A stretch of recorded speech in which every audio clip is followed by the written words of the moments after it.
অবস্থা, এর মূল কারণ খালি ছাত্রদের অধিকার তা কিন্তু না। মূল সমস্যাটা হচ্ছে কোথায়? শেখ হাসিনা আমাদের সাথে যে পরিমাণ গাদ্দারি করছে, আমাদের দেশের সম্পদ ভারতকে দিচ্ছে, আমাদের বন্দর ভারতকে ব্যবহার করতে দিচ্ছে, আমাদের বন্দরে তাদের জাহাজ আগে খালাস হবে, আমাদের জাহাজ না। যেই জাহাজ খালাসের জন্য তারা আমাদেরকে 10,000 টাকা দিত, সেটা এখন 500 টাকা দেয়। এটার সম্পূর্ণ ক্ষোভ হচ্ছে ভারত বিরোধী যে ক্ষোভটা আম জনতার মাঝে, সেই ক্ষোভেরই আজকে বহির্প্রকাশ। এটা খালি যে ছাত্রদের এক অধিকার নিয়ে সেটা না, এটা হচ্ছে বৈষম্যের বিরুদ্ধে। আপনি একবার চিন্তা করেন, ভারতে 1800 কিলোমিটার রেল দিচ্ছে, কিন্তু ভারত আমাদেরকে মাত্র 25 কিলোমিটার রেল লাইন দিচ্ছে না। তাহলে একবার ভেবে দেখুন ভারত আমাদের সাথে কতটা বৈষম্য সৃষ্টি করছে। যে ভারত আজকে আমাদের স্বাধীনতা সার্বভৌমত্বের জন্য হুমকি, শেখ হাসিনা তার সাথেই হচ্ছে যাই অন্তরঙ্গ সম্পর্ক করে, যা বাংলার জনগণ মেনে নেয় নাই, ভবিষ্যতও নিবে না। ইতিপূর্বে এই দেশের মানুষ রক্ত দেওয়া আজকে থেকে না, 65 বাঙালিরা রক্ত দিছে, 62-তে রক্ত দিছে, 52-এ রক্ত দিছে, 71-এ রক্ত দিছে। যখন যে সময় প্রয়োজন হয়েছে এই বাঙালি তার বুকের তাজা রক্ত বিলাই দিছে এই দেশের জন্য। যদি আরো মাত্র 250-300, এটা আমার কাছে কিছুই মনে হচ্ছে না। আমার কাছে মনে হচ্ছে 2.5 লাখ 3 লাখ শহীদ হলো, আমরা ভারতের কাছ থেকে স্বাধীন করে পারবো। আমি একটা কথা বলতে চাই, আমাদের বাংলাদেশের ছাত্রদের সমন্বয়কদেরকে ডিবি হারুন গুম করে তাদের সাথে মস্কারা করছে, এই কথা কে বলছে? হাইকোর্ট বলছে। তো আমরাও এটাও বলতে চাই, বর্তমানে গণভবনের মধ্যে ছাত্রদেরকে প্রধানমন্ত্রী ডেকে ছাত্রদের সাথে সমন্বয়কদের সাথে এটাও একটা মস্করা করতে চাই। আমরা এটা কখনো মানিনি এবং ভবিষ্যতেও মানব না। এবং এই যে সরকার পতনের আন্দোলন শুরু হয়েছে, সরকার পতন হওয়ার আগ পর্যন্ত এই আন্দোলন আমরা চালিয়ে যাব।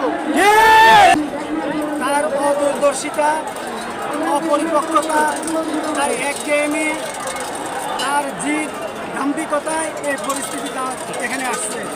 শেখ হাসিনা যদি প্রথমে এটাকে সহজভাবে নিত, ছাত্রদের দাবিতে ছাত্রদেরকে ডাকতো, এটা সহজে শেষ হয়ে যেত।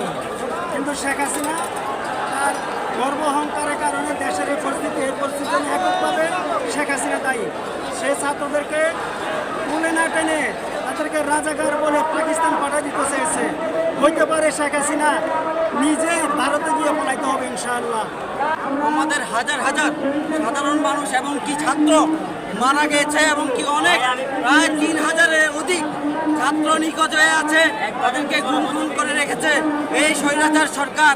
আমরা অনেক চেষ্টা করেছি আন্দোলন করে আমাদের আদায়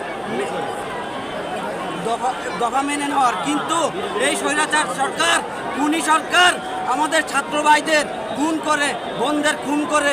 আমাদের এখন ডিসিশন একটাই, এক দফা এক দাবি।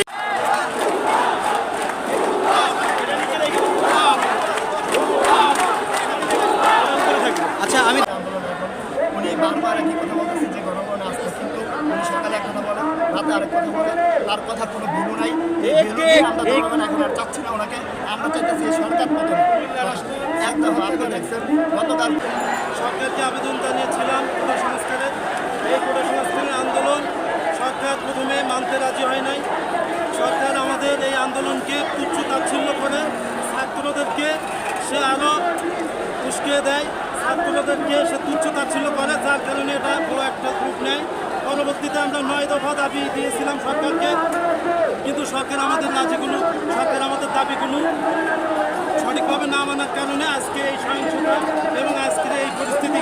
সারা বাংলাদেশের জেলখানায় যত হত্যাকারী আছে তাহলে তাদের সবাইকে মুক্তি দিতে হবে, কারণ এই হত্যাকারী তো অনেক আমাদের নিজেদের লোক হত্যা করেছে। আর যারা বাংলাদেশের বিভিন্ন জেলখানায় হত্যাকারী আছে তারা আর এত গণহত্যা করে নাই, তাহলে তাদের তো অবশ্যই বের হয়ে আসার অধিকার আছে।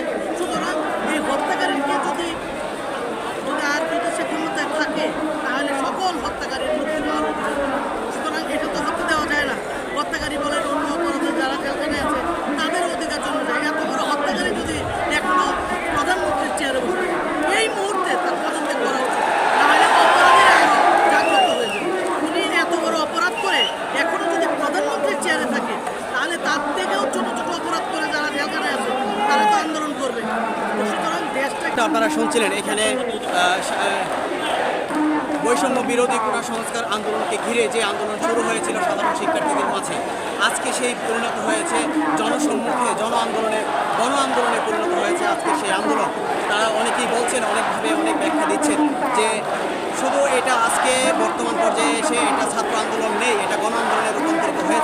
আর এর জন্য দায়ী করছেন বর্তমান সরকার, যারা দায়িত্ব পালন করছেন তাদেরকেই দায়ী করছেন। কেননা প্রথমেই যদি তারা এই দাবি মেনে নিত তাহলে হয়তো আজকের এই পরিস্থিতি দাঁড়াতো না, এমনটাই অনেকের দাবি।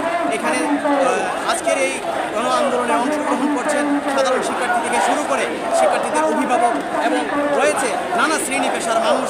এখন এই মুহূর্তে আপনারা দেখতে পাচ্ছেন একজন লোক যিনি বাংলাদেশের পতাকা হাতে নিয়ে দাঁড়িয়ে আছে এবং জানান দিচ্ছে যে তিনিও এই আজকের এই আন্দোলনে অংশগ্রহণ করছেন। দর্শক, আপনারা দেখছেন এই মুহূর্তে সিগন্যাল বুথ থেকে যুক্ত আছি আমি নতুন আপডেট নিয়ে